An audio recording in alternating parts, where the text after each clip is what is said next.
कक्षा 10वीं भौतिक विज्ञान। भौतिक विज्ञान में जो हमारा चैप्टर चल रहा है उसका नाम है विद्युत धारा। विद्युत धारा के संदर्भ में सबसे पहले आपने आवेश को जाना। आवेश से संबंधित जो अगली चीज़ थी वो विद्युत धारा की परिभाषा थी, जिसमें I = Q/T जिसका सूत्र था।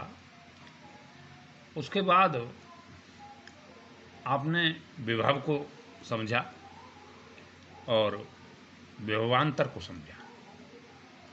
तो चालक के दोनों सिरों के बीच विभवांतर को आपने पढ़ा। अब विभवांतर और धारा दो मुख्य चीज़ें आपने पढ़ी, और विभवांतर और धारा अर्थात V और I के भी संदर्भ में इनमें रिलेशन, इनमें क्या संबंध है, इससे संबंधित नियम है ओम का नियम।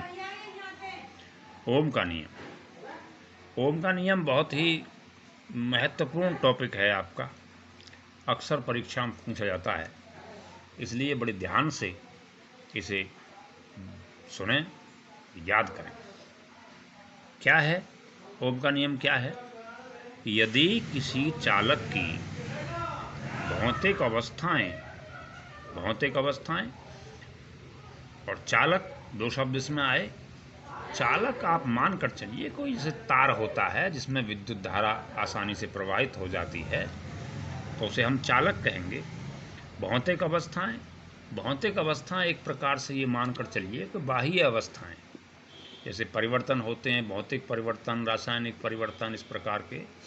तो भौतिक अवस्था जो है वो भौतिक जगत कहा जाता है, जो हमें अपनी आँखों से दिखाई दे रहा है, तो वह भौतिक है। तो भौतिक अवस्थाओं में क्या चीज़ हैं? जैसे तार की लंबाई है, तार का मोटाई है एक प्रकार से, या कह सकते हैं उसे अनुप्रस्थ परिच्छेद का क्षेत्रफल कह सकते हैं। चालक का पदार्थ है, कोई तांबा है या लोहा है या तुम्हारा जो एल्यूमिनियम है, और उसका तापमान है। तो ये चार चीज़ें भौतिक अवस्था में हैं। कौन कौन सी? लंबाई, परिच्छेद का क्षेत्रफल, चालक का पदार्थ और ताप। यदि ये चारों अपरिवर्तित रहें, किसी चालक की भौतिक अवस्थाएं अपरिवर्तित रहें, तो चालक में बहने वाली विद्युत धारा चालक के सिरों के बीच विभवांतर के अनुक्रमानुपाती होती है। यदि ये याद करना है तो कम से कम मोटा इतना ज़रूर याद रखें कि यदि किसी चालक की भौतिक अवस्थाएं ना बदलें, अपरिवर्तित रहें, तो चालक में बहने वाली धारा और चालक के सिरों के बीच विभवांतर, ये दोनों समानुपाती होते हैं। अब यदि चालक के सिरों पर लगा विभवांतर V है तथा उसमें बहने वाली धारा I है, तो समानुपाती का निशान आप समझते हैं क्या? उसका सिंबल है I समानुपाती V, या ऐसा कह सकते हैं कि V समानुपाती I। तो जब समानुपाती को हम हटाते हैं इस निशान को, तो यहाँ पर एक नियतांक रख दिया जाता है, तो V समानुपाती RI या V = IR। तो आप मैथमेटिकल रूप में भी इसे याद कर सकते हैं ओम के नियम के लिए, ताकि आपको याद आ जाए। तो आप कह सकते हैं कि ओम का नियम मीन्स V = IR। इस प्रकार से इसे याद रखें। या ऐसा भी कह सकते हैं कि V/I = R, R जहाँ नियतांक है। यहाँ से एक दूसरी परिभाषा भी निकल करके आती है। हम ऐसा कह सकते हैं कि यदि किसी चालक की भौतिक अवस्थाएं अपरिवर्तित रहें, तो उसके सिरों के बीच लगाए गए विभवांतर और उसमें बहने वाली धारा का अनुपात नियत रहता है। ये दूसरी परिभाषा होगी इसकी। तो दोनों में से एक परिभाषा आप लिख सकते हैं, दोनों भी लिख सकते हैं। मैथमेटिकल ये रूप हो गया इसका V = IR। तो अच्छी तरह से इसको जो है रट्टा मार लें, याद कर लें, समझ लें। कुल मिलाकर ये आपको आना ही चाहिए। यदि किसी चालक की भौतिक अवस्थाएं अपरिवर्तित रहें, तो उसमें बहने वाली धारा और उसके बीच सिरों के बीच लगाए गए विभवांतर की अनुक्रमानुपाती होती है। अब यहाँ पर एक चीज़ आई V = आई आर से निकल करके वी अपॉन आई बराबर आर। आर क्या है? आर को हम कहेंगे चालक का प्रतिरोध। प्रतिरोध। और ये बात है कि यहाँ आप देख रहे हैं कि आई के व्युत्क्रमानुपाती है आर, तो बटे में है, तो आर में और आई में विपरीत संबंध है। विपरीत संबंध कैसे? यदि आर बढ़ेगा तो आई घटेगा, यदि आई बढ़ेगा तो आर घटेगा। तो कहना यह है कि चालक का प्रतिरोध आर अधिक होने पर धारा का मान कम हो जाता है तथा प्रतिरोध कम होने पर धारा का मान बढ़ जाता है। तो एक दूसरी चीज़ों से बड़ा लिंक है।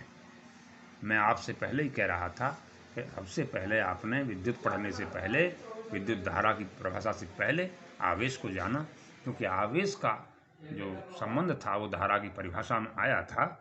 और जब धारा को आपने पढ़ा तो धारा से रिलेटेड चीज़ थी एक विभवांतर। विभवांतर पढ़ लिया। अब विभवांतर और धारा के बीच क्या संबंध, ओम के नियम के नाम पर आपने इसे पढ़ा। वहाँ एक नई चीज़ निकल कर आई थी आर, उसका भी हम आगे अध्ययन करेंगे, प्रतिरोध के विषय में डीपली पढ़ेंगे। किंतु एक ऐसे भी पूछता है प्रश्न को ओम के नियम का सत्यापन कीजिए। अब ओम के नियम का सत्यापन का मतलब है कि यदि मान लो प्रैक्टिकली रूप से इसे अगर जोड़ करके विद्युत परिपथ बनाया जाए और परिपथ बना करके प्रैक्टिकल इसका किया जाए, तो उसमें ये आपको दिखना चाहिए कि यहाँ वी अपॉन आई का जो अनुपात है वो नियत रहता है।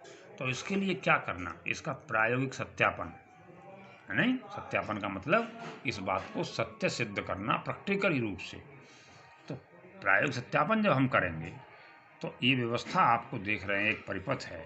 मैंने इन सिंबल्स के बारे में बताया था कि ये क्या है, एक सेल हो तो एक सेल, अन्यथा क्या कहेंगे इसको, बैटरी। एक बैटरी हो गई, ये कुंजी हो गई, जिसे आप स्विच कहते हैं आज की दुनिया में, जो घरों में भी आप टकनी के नाम पर यूज़ करते हैं।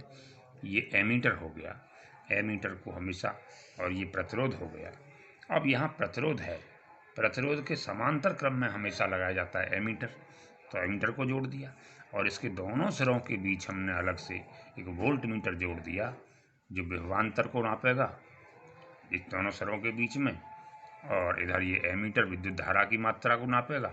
इस तरह से हमने एक परिपथ तैयार कर लिया। और आपको लैब में भी ये चीज़ दिखाई जाएगी तो आप पहचानने लगेंगे प्रतिरोध क्या है। प्रतिरोध एक तार है, प्रतिरोधक तार हमारा, ठीक है जी, इसे हम चालक भी कह देते हैं। और वोल्ट मीटर क्या है, ये विभवांतर की माप करने वाला यंत्र है। एमीटर क्या है, ये विद्युत धारा की माप करने वाला यंत्र है। और नीचे एक रेहस्टेट देख रहे हैं आप, रेहस्टेट जिसको बोलते हैं धारा नियंत्रक।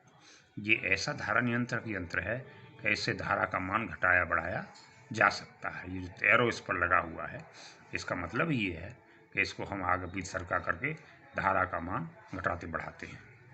तो अब इस तरह से व्यवस्था अनुसार हमने एक परिपथ तैयार कर लिया। वैसे 11वीं कोर्स में भी आपका प्रैक्टिकल है ये।